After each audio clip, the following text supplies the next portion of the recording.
Go readings, my action figure collector aficionados, and here we are with number 5 of 6, even though the packaging says 4 of 5. Oops. We've got Studio Series Scavenger, and let's check out this packaging here. He got a little banged up. Amazon kind of beat him up, but I don't keep the packaging, so no big deal. And there we are.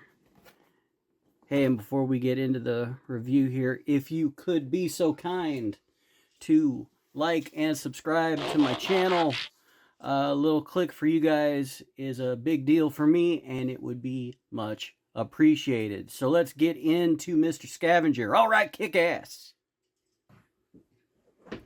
All right, let's get into him and check him out. He does look pretty cartoon accurate. He is, his proportions are a little chunky, and he does have the short arms like Bone Crusher did, but for some reason these are not as bothersome to me as Bone Crushers were. I don't know, but they are on ball joints. So anyway, there's this shovel in the back, and I have a very rambunctious Snarph in the background. I don't know if he's getting picked up by the microphone or not, but he is destroying a squeaky toy behind me, and he is just losing his damn mind.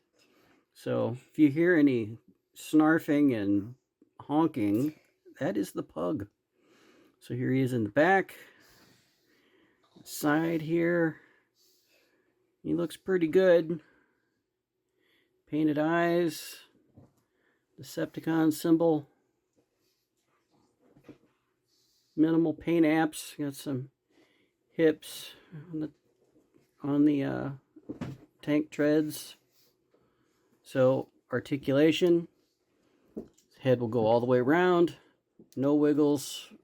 He can look down due to transformation, can't look up. His arms will go all the way around on a ball joint. And he'll make a full T.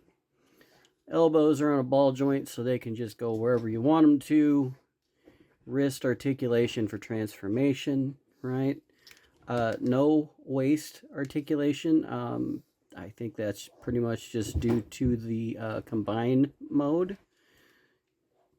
Big kick forward. Super kick backward. You can do the splits both ways. You got thigh rotation. Clunk, just like Bone Crusher. You got the kneecap kind of locks in place, and you've got toes that will bend due to transformation, so you can use that for posing, as along with a little bit of ankle tilt. And there you have it. All right, on to transformation. We want to tuck in his paws.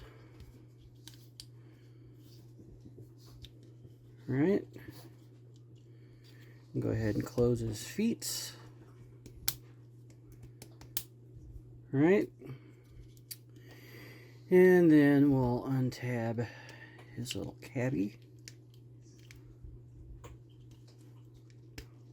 which is kind of hard to do. It's really wiggly, so it feels like you're gonna break it.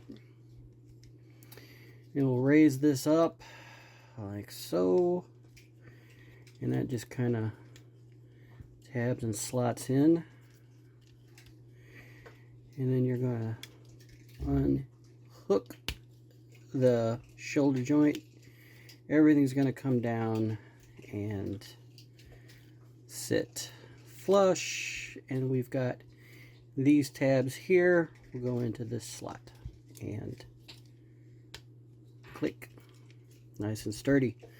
Now this side's got a little trick to it because he's got the little cab, right? So we'll unhook the shoulder, swing everything down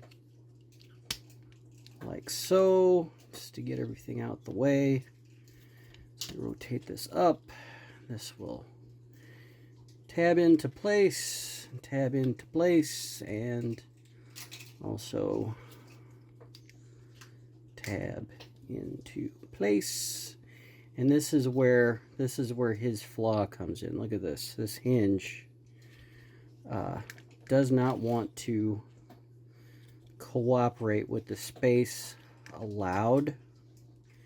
And I'm thinking I might be able to just sand this off, square this off so it slides in a little better. Or I'm thinking removing this part, heating this area, and then squeezing this together so it fits a little more flush. I'm going to try a couple of things, and when I find the right solution, I will post a video and let you guys know what I did. So anyway, that's not great. Not great. But, you know, it is what it is. So we'll swing his little front grill down, tuck in the noggin, and then the legs will rotate around. Actually, we'll splay him like so, and then that just kind of tabs into itself like so. Oh, I untabbed this. Whoops. We'll do the same on this side. This just kind of tucks in there, in that hollow spot there. And there's a tab. And there you go. And his scoop is, it comes unpegged in the box, but that gives you another point of articulation. And of course it goes way far back here and way up and down, and the shovel and everything. So it's, I think it moves about as much as a real one, so that's pretty cool. So he looks good. And then he has just a post hole to hold his weapon. And there you go. That sucks though, doesn't it? Like, it just sits crooked. I'm gonna fix that. I'm gonna fix you. Anyway. So there you go. Alright, and quick comparison here. We'll just get him in with the rest of his Constructicon brothers. Alright. Here we are. Alright. One left. Alright, some quick bot comparisons. Here he is with 86 Megatron. And then we'll go ahead and put in his Constructicon brothers. And they all look pretty good together. Like I said, it'll be cool to have the last one. And man, he should arrive next week. But also, St. Louis has a serious issue with their USPS hub, and things tend to just hang out and accomplish nothing for several days before they actually get shipped. So it will drive me insane for a while, but he is on his way. Look at that. They look pretty great. I do have a third-party, it's not even a third-party, but a 3D printed forearm kit here just to kind of make his arms look a little better. And the green's a little off, but it's not bad. So anyway, there you go. Alright, what can I say about Mr. Scavenger here? He's an okay bot. Decent alt mode.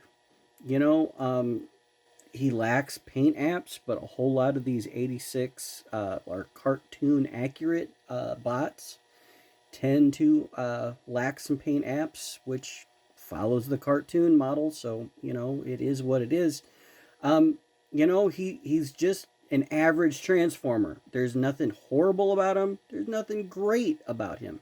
For me, he's gonna be, most of the time, 90% of the time, he's gonna be Devastator's arm. So he's really kind of that's really what he's built for. You know, he's kind of got a weird bot mode, big crotch piece. His proportions are kind of strange. His arms are a little short, are a little too big to be as short as they are. You know, the proportions are kind of off Again, it's all part of becoming Devastator. You know, there's sacrifices that have to be made. There's some pretty decent hollow spots in his arms. I'm not a big fan of when they use ball joints for arms and legs anymore. Pretty much since Siege, you know, the more complicated joints with the pins, I've just been kind of spoiled. I prefer those. I think they look better. You know, I just feel like that's a higher end design.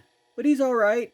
He is what he is. You know, he's going on my shelf. Is he going on your shelf?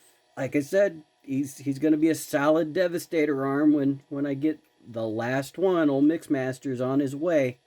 So the only real flaw in him is his cab hinge doesn't want to fit together in alt mode, and when I figure out a good fix for that, I will be posting a video to show you how to fix it without destroying it.